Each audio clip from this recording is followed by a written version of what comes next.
All right, let's talk some golf, you guys. We got the PGA Championship starting tomorrow in Charlotte.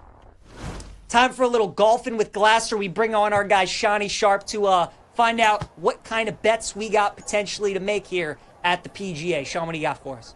Yeah, Peach, first one I got here for it is first round leader Xander Schauffele at 30 to 1 or Joaquin Niemann at 20 to 1. All right, let's go first round leader. I like both of those guys. I'll go with Niemann, though, at 40 to 1 because we're getting a better price, 30 to 1 to 40 to 1 with Niemann. And Niemann, anybody that kind of follows the game of golf knows how talented he is, but he's never finished top 10 in a major before. However, he has gotten off to some good starts in some majors. And a lot of people I know like him this week. His combination of how long he can drive it, how good his short game is, should have him in contention. Xander's a guy that I really like this week. But because we're getting a little better price, and I think Niemann could get off to a good start, I'll take a chance with him rather than Xander. So give me Joaquin Niemann at 40 to 1. All right, I got a couple BetMGM round one specials for you. To birdie any par 3 in the first round, Rory McIlroy minus 125, Bryson DeChambeau minus 110, or Scotty Scheffler minus 125. I mean, you're talking about arguably the three best players in the world. I think I'll go with Scotty, though, just because he's the best iron player of the three. As we know, Scotty's ball striking is just ridiculous. So Rory and Bryson I like better for the tournament, but for the par threes specifically, I would probably choose Scotty over those guys. There's a better chance that on those 4 par threes, Scotty is going to give himself the best opportunities to make birdie. So I'll roll with Scotty. I'll lay the juice at minus 125. All right, another BetMGM special for you here. To make an eagle, same 3 guys. Rory's 5 to 1, Bryson's 5 to 1, and Scotty's 5 to 1.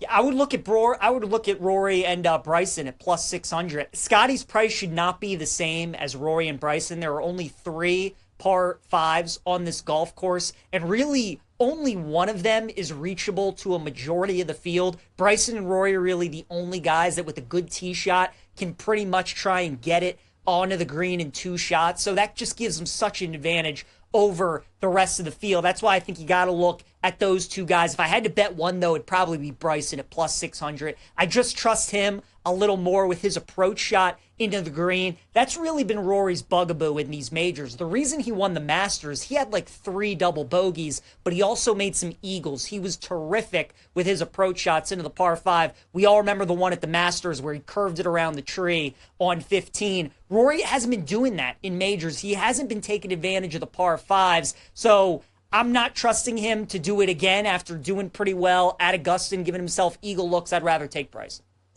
All right, next up, we got some couple different placement bets here for you. Top 5, Colin Morikawa at 4 to 1 or Brooks Koepka at 7 to 1. Let's go with Morikawa, who I think is really interesting this week, right? Because everybody loved him for the Masters, myself included. I mean, it made a ton of sense. He was in ridiculous form. He had 3 straight top 10 finishes. The price was pretty good on Morikawa, and he wasn't in contention. But coming into this week, have you really heard anybody mention Morikawa? And again, he's not the longest off the tee, but if there's a guy on tour who's not a longer hitter that tends to play these bigger courses well, it usually ends up being Colin. So as we get closer and closer to tomorrow morning in the first round starting, I might have a position on Morikawa just because nobody is betting him. Brooks, at this point, I'm kind of done, right? Brooks is kind of how we viewed Bryson. I mean, he was the guy that when a major rolled around, you had to have some equity on Brooks. You had to have some position on him. Feels like those days are kind of dwindling down a little bit. Brooks is just not putting himself in contention in these majors, so much rather take Morikawa. All right, the next one here I got for you, Peach, is a top 10 finish. Jordan Spieth at 4 to 1 or Sepp Straka at plus 375.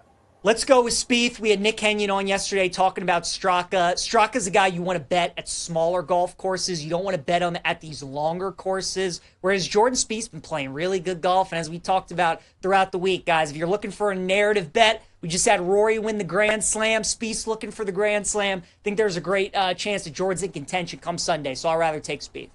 All right, top 20 finish here. Wyndham Clark at 3 to 1 or Justin Rose at 3 to 1. Let's go with Wyndham.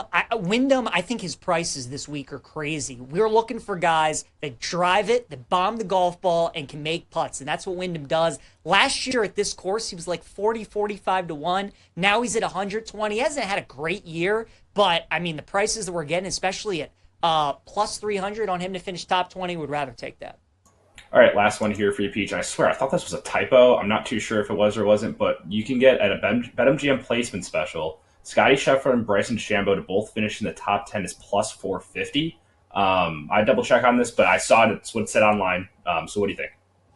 I mean, yeah, if that's not a typo, how do you not jump on that, right? I mean, Scotty, it feels like, is in the top 10 in every tournament that he plays. Bryson, in 4 of his last 5 majors, has finished in the top 6, and this is the perfect course for him. So even if it's just any kind of plus money, it doesn't have to be plus 450, but especially if it is, my God, you got to bet that. But any kind of plus money, I think that's worth a bet on those two guys to finish in the top 10. All right, let's look at the card that we have for the PGA Championship this weekend. Our outrights, we're going with Bryson at 8-1, Wyndham Clark at 100-1. I think the value on Wyndham too good to pass up. He's a guy that I would not be surprised if he's in contention. And then Bryson again, just his history in the major championships, how this course sets up for him. I expect him to be the winner this week. Got to bet Bryson top 10 at the minus 110. That's a great price. Also like Xander quite a bit, plus 188. Feels like Xander's worked his way back from the injury. He's good to go. I think this course really matches up well with his strengths. He's had a couple of runner-up finishes here. And then Jordan Spieth, we've been talking about all week. I like him top 10 and top 20. Minwoo Lee, let's let him cook this week, folks. Plus 260 to finish in the top 20. Minwoo's a guy who's one of the longest drivers on tour, and he's got a really good short game. As long as he doesn't drive it too crazy this week, gives himself opportunities for birdies, I think Minwoo could be in contention, and then Wyndham Clark once again at the 3-1 price to finish in the top 20. That's my card for this week at the PGA.